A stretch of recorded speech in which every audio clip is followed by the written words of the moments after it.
Chicago Mayor Brandon Johnson unveiled his 2026 budget plan today. Now, the gap in that budget is bigger than first thought. It is more than $1 billion. Now, the mayor promises no property tax hike and no grocery tax. So where is he going to find the money to plug that hole? Our political reporter, Marianne Ahern, is here now with the details. Marianne. Good afternoon, Alex. A key part of the mayor's budget proposal is a corporate head tax. That is a tax on the biggest companies in the city based on how many employees they have.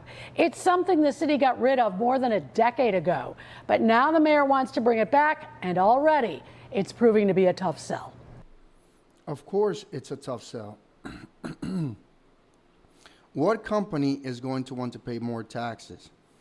The reason you lower the corporate tax is to bring jobs to your city. So because of the illegal immigration situation that happened over the 4 years of Biden, where he let in tens of millions of people through the southern border, and Chicago being a sanctuary city, so a lot of illegal immigrants decided to migrate to Chicago, and the city decided to waste its resources on people who had not even contributed to the tax base by giving them free housing, free health care, free everything, basically. And he bankrupted the city. That's exactly what happened. And so now, the way he's going to do it is, which I don't agree in raising the property tax on regular people. I don't agree either with putting taxes on groceries. But now he's going to try to punish corporations who are in turn just going to decide to leave because he's not going to get that money back from corporations. It's not going to happen.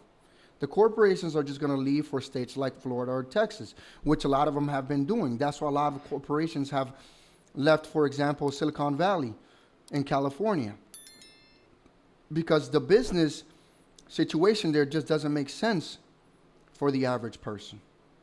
But this is what you get for voting for decades of democratic governance and democratic policy.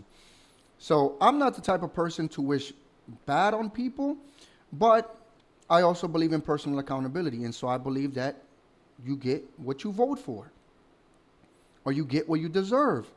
You guys in Chicago continue to vote in these politicians who don't even have you as the American citizen as their top priority. Instead, they care about the illegal immigrants coming over the border and are screwing you over in the process.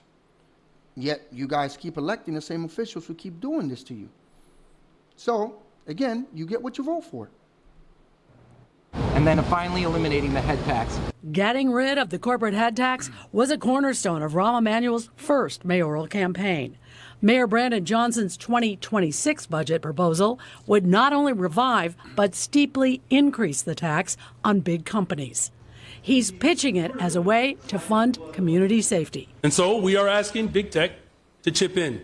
We are asking corporate landlords and yacht owners to chip in, but we are also asking the larger corporations to step up in this moment. The tax would apply to companies with at least 100 employees, about 3% of corporations in Chicago. They would have to pay $21 per employee each month. It's drawing criticism from business leaders and aldermen concerned about jobs. In 2018 in Seattle, they passed this a similar type thing, and it was repealed less than a month later because of similar concerns. So I suspect that is not going anywhere. However, Johnson's supporters put the blame on the Trump administration. When we think about the upward push with the tax cuts that have been made on some of the wealthiest of Chicagoans, I do believe that it brings some level of equality. Another big priority in the budget, a new tax on large-scale social media companies like X, YouTube, and Meta. Okay, so riddle me this. We already have a job crisis in the United States where people are complaining, and I've done videos on this, where they can't find jobs. Companies aren't hiring right now because of the AI boom and other large factors within the economy and in the market, broadly speaking. And this guy just wants to tax these corporations who are in turn just going to hire less people, because the more they hire, if they are hiring, the more they have to pay per person each month. So it is the workers of Chicago who are going to suffer, not the corporations. Because the corporations will find ways to retain their money. They're either going to leave Chicago completely, and a lot of companies have already relocated from Chicago and Illinois more broadly, or they're just not going to hire people. And again, who is hurt by these policies? It is the average American who gets hurt by these policies, not the corporations. Second off, how are they blaming Trump for this? What does Trump have to do with Chicago's city policy and their budget deficit? How are you blaming Trump when the reason you're in a deficit is because illegal immigrants decided to migrate to your city because Biden opened the borders and let in tens of millions of people into the country illegally? And because you're a sanctuary city, they went to your city and took up all the resources that you guys gave them instead of giving them to the American taxpayer that lives in Chicago. If anything, this is Biden's fault. I just don't see the connection here for Trump being at fault for something he had nothing to do with. Trump has closed the border. Illegal immigration is down. Apprehensions at the southern border are down like 94% since Biden was in office. And somehow Trump is to blame for city policy of sanctuary cities and city policy of just taxing corporations. What does Trump have to do with this? I don't understand. Why is it that these people never take responsibility for the actions that they take or for the choices that they make, and instead try to shift the blame onto others that have nothing to do with it? These politicians are truly sick people. They don't have the average citizen's best interest at heart.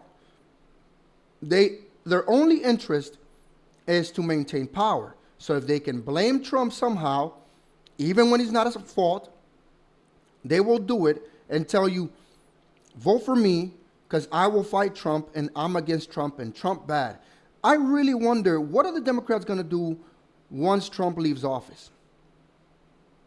Who is going to be the boogeyman? I guess as long as he's alive, they're always going to say he's pulling the strings behind the scenes and he's still controlling the GOP and Trump is no longer in office, but he's still running the Republican Party. I guarantee that that's what's going to happen because I don't see any other explanation for the Democrats. Who are they going to blame? And I mean, I guess they can just blame whatever Republican comes into power next, right? If J.D. Vance ends up winning the election in 2028, they're going to say it's J.D. Vance's fault.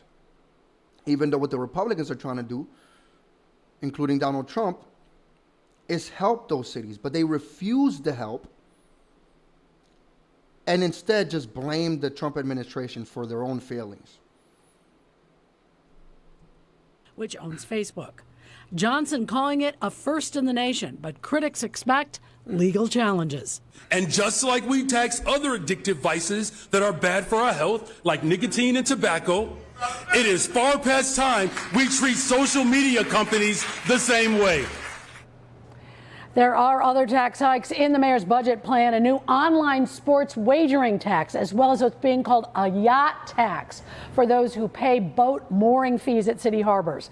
The mayor also wants a one-year hiring freeze. However, public safety jobs are exempt.